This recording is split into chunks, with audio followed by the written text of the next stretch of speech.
Just letting you know, this is being recorded Thursday, so this is where the spreads are as of right now on DraftKings. Thank you. And now it's time for the fun part, Allen's key picks. I got 4 plays for you this weekend, all college football. So if you were looking for NFL plays, I apologize in advance, but it's a loaded college football slate, and there's a lot of games on here that I like. And here's 4 of them coming your way. Starting off, we got number 10 Texas taking the trip down to Athens, Georgia to face the 5th ranked Georgia Bulldogs. This game Saturday night at 7:30 p.m. That is the primetime game on ABC, and this is going to be an outstanding football game.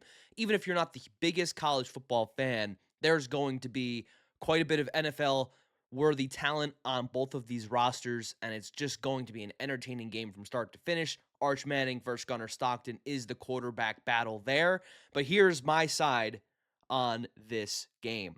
Georgia favored by 6 points at home, and I like this line for the Bulldogs. And I know at home you might say, well, how far apart is the 10th ranked team from the 5th ranked team? And they're almost getting a touchdown. Should I just take the points? They have Arch Manning. In my opinion, Arch Manning has been underwhelming this year, and he's played better in recent weeks.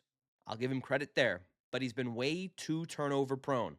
6 interceptions this season, as opposed to Gunnar Stockton for Georgia, who only has 2. So my logic here is I'm betting on the quarterback that I believe will take better care of the football throughout this game. And I think Gunnar Stockton is that guy. Now, 2 years down the line from now, Arch Manning might be a top 5 pick in the NFL draft, and Gunnar Stockton might not, you know, he might not be the second stringer on an NFL team, but we're in the now. And Arch Manning this year, as I've mentioned, 6 interceptions on the season. And I think he's bound to have another 1 or 2 in this game against Georgia. And I like Gunnar Stockton to take care of the football himself as well and limit turnovers for that Georgia offense. Now, the Georgia defense hasn't been what it's been in years past. When you think of Georgia defensively, you think of guys like Jalen Carter, Jordan Davis, you think of Nolan Smith Jr., you think of Trayvon Walker, who was the number 1 overall pick a couple seasons ago to the Jacksonville Jaguars, and this season they don't have as good of talent as they've had in years past on those championship teams. But again, I do think they're good enough to turn the ball over on Arch Manning once or twice in this game, and I believe that will be the difference of this game. The other key thing that I noticed in this matchup is that, and I know this might sound silly, but it means a lot when you're trying to lay 6 points in a football game. Georgia has the kicking advantage in this game. Peyton Woodring, their kicker, who's a junior, he's 12 for 13 on field goals this year, so near perfect, and he's perfect on extra points, 35 for 35. So we'll take all the points we can get that are guaranteed to us if the Bulldogs can punch it into the painted area. But his only miss was from 45 yards out, which you might think that's kind of close. But I counter that by saying Woodring this year, 2 for 2 on field goals from 50-plus yards. So you might think that that's a small sample size. How I see it is the 2 times that they've had to kick from 50-plus, he's made them both, which is extremely valuable in a game like this where you're laying 6 at home, in a game in which I think Georgia will have their fair shot at field goals. This will be a close game for the majority of the game. I think Georgia pulls away late, but in those first 2 quarters, in that first half, points are going to matter. And when Georgia has a 4th and 5 on Texas's 35-yard line, I'm confident that Peyton Woodring can knock it through and get us those 3 points. As opposed to Texas's kicker, Mason Shipley, he's 14 for 18 on field goals. He's also perfect from extra points, 32 of 32, but 3 of those 4 misses on the season are from 50-plus. So again, the advantage I see here is that Peyton Woodring for Georgia has been able to knock down the 50-plus yarders, which I believe will be extremely valuable in a game like this, getting points where you're just getting across midfield. Maybe right before the half, Georgia squeaks in a deep field goal. And I think Texas, Mason Shipley, they just struggle from that far out. So maybe they go for it more often. One other key factor here is that Georgia has had Texas's number the last 2 times they've played, and that was both last year. Texas hosted Georgia in the regular season. The Bulldogs won it 30-15. Now, this was with Carson Beck for Georgia and Quinn Ewers for Texas, so 2 different quarterbacks, but the same coaches. So you had Texas lose 30-15 at home last year, and then they rematched in the SEC championship game, and Georgia won 22-19 in overtime. So the 6-point number was covered once out of 2 meetings last season. But I'm fairly confident, again, in my reasoning for Arch Manning being turnover prone. I think this Georgia defense will turn him over once or twice in Saturday night's game. I think Gunnar Stockton's rushing upside is way overlooked. When you think of Arch Manning, you think of his dual threat capabilities, how he can run around the pocket and run out of the pocket to get yardage. Well, what if I told you Gunnar Stockton was a more efficient runner with the football? He has better numbers than Arch Manning. Gunnar Stockton this year, he's ran it 77 times for 321 yards. That's 4.2 yards per carry. And he has 7 touchdowns. While Manning just has 69 attempts for 203 yards. That's a 2.9 yards per gain and 6 touchdowns. So Gunnar Stockton averaging over a yard more per carry, and he has 1 more touchdown on the season with 4 less interceptions as well. So I like this quarterback matchup. It's at home. Arch Manning struggled in the road game against Ohio State, albeit it was his debut. Struggled in the road game against Florida. So I think this game presents an opportunity for Georgia to win big at home, to cover that 6 points. So I like the Bulldogs laying 6 points. My next pick, and this is my lock on the card, my best pick I have for you. It's a big number, but it's Indiana, the number 2 ranked team in the country, covering 28.5 against the Wisconsin Badgers at home. Again, I know the number is big. You think 28.5, take the underdog. But Indiana has been known to just steamroll these bottom feeder teams in the Big Ten Conference. They beat Maryland 55-10 a couple weeks back. They beat UCLA 56-6. And not to mention Illinois, who they beat 63-10. Yeah, you heard me right. 63-10. Illinois was ranked 9th in the country at the time of that game. So they have been able to handle business at home this year and win big in a lot of these Big Ten games. They're coming off a game against Penn State where they almost lost. They needed a game-winning drive on a 2-minute drill. I think there's extreme value on this line because of what we saw last week against the Nittany Lions. I think if Indiana wins that game 41-20 against Penn State, and it was never a close game down to the wire, I think this is a 34-point spread. Wisconsin coming off of a win that, in my opinion, they should not have had. I was personally on Washington last week. They were laying huge. I was just on the money line, not even to cover 20 plus points. But Wisconsin wins the game outright. And the kicker is, pun intended, their punter was the leading passer for Wisconsin in that game against Washington, with 24 passing yards on 1 completion.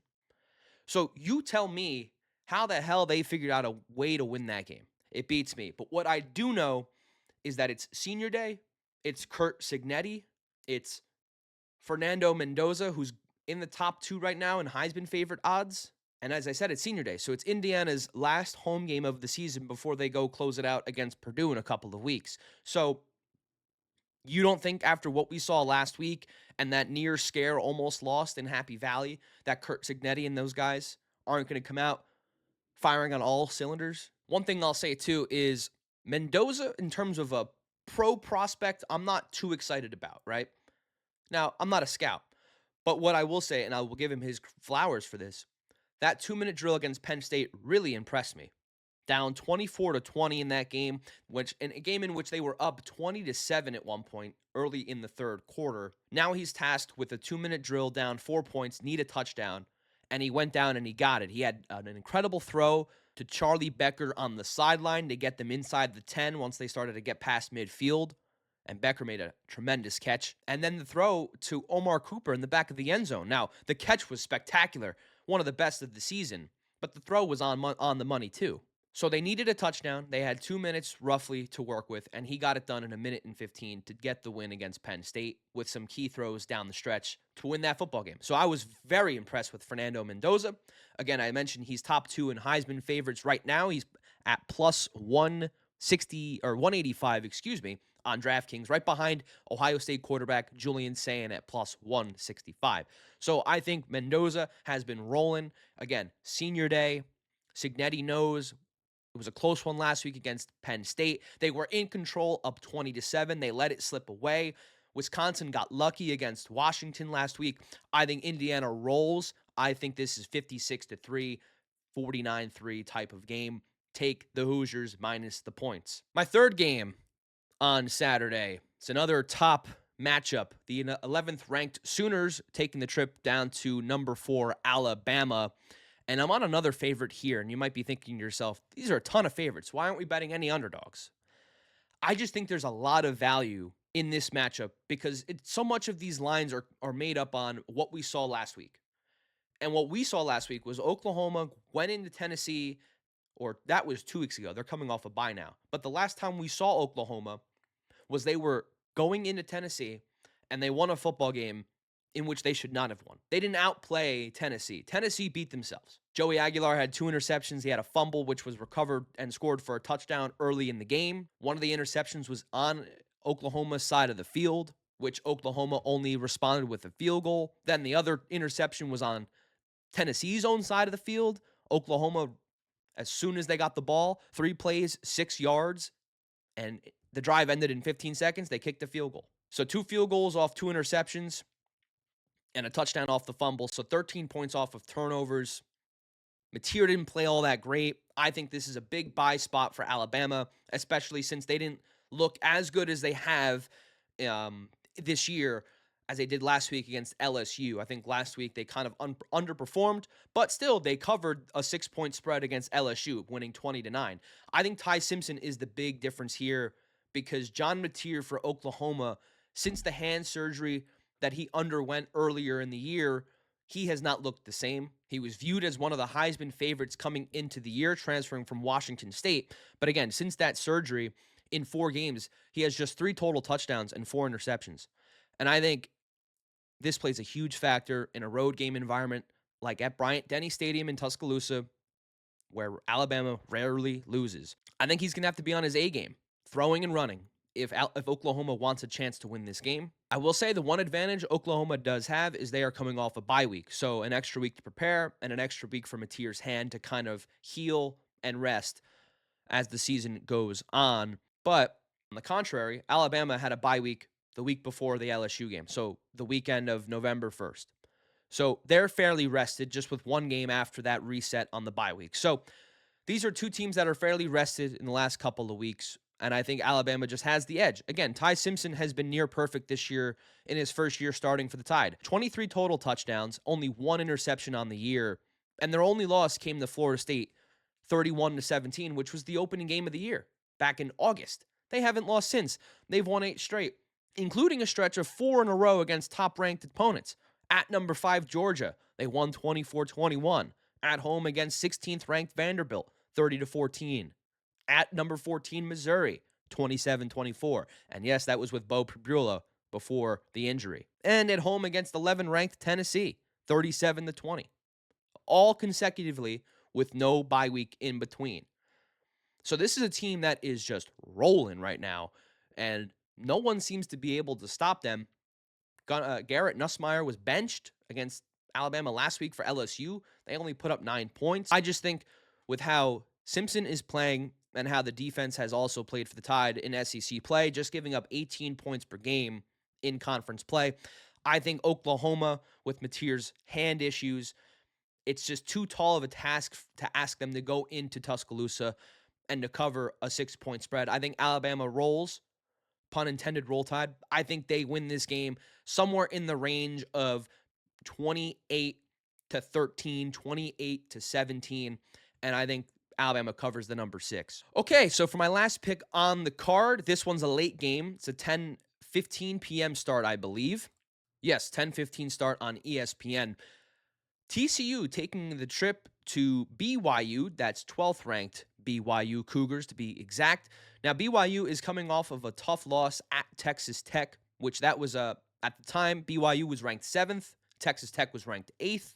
And Texas Tech was laying, I think, 13 or 14 points in that game. They ended up winning 29-7, so they covered that in flying colors. But now BYU comes back home to face a TCU team that I personally really like, and it's just the simple reason because of their quarterback, Josh Hoover. Learn the name, folks. When you watch him this weekend, learn the name. He is an absolute baller, gunslinger, that has the potential to have a 4-touchdown, no interception game with 350-plus passing yards and to cover a spread like this going into a top-ranked team's house. I think that's what happens this weekend. I think TCU covers this 4.5. I think Josh Hoover is one of the better quarterbacks in college football. He has struggled as of late in his last 5 games, just 12 touchdowns and 5 interceptions. So that would tell you he's good to have an interception. But I do like the upside of his game. Like there's a serious chance that we get 300 plus passing yards and 3 or more touchdowns from Josh Hoover in this game. The only thing that concerns me is how TCU's defense matches up with BYU. Again, the Cougars coming off a tough loss at Texas Tech, so you got to think they're coming into this game hungry to try and get another win, as they're only 8-1 on the season. So they're trying to avenge that loss from last week. So I would say this is a slight lean towards TCU, and it's more of a bet on Josh Hoover just taking over this game and being able to hang tight with a top team and covering this 4.5. So those are all of my key picks for this weekend. Best of luck betting. Gamble responsibly. And we'll come back next week and we'll recap how these picks went. And then I'll give you some more next Friday for the next week of football. Maybe I'll have some NFL in. I looked at the slate of games. I wasn't a huge fan of some of the spreads, so I kept it to college this weekend. Sue me. But if it wins you money, you ain't complaining. So make sure to stay tuned for Sunday, as we're going to have Giants Packers recap video. And then on Monday, all things Giants, all things New York sports. So do not go anywhere here on the Allen Hour, and I'll see you guys on Sunday.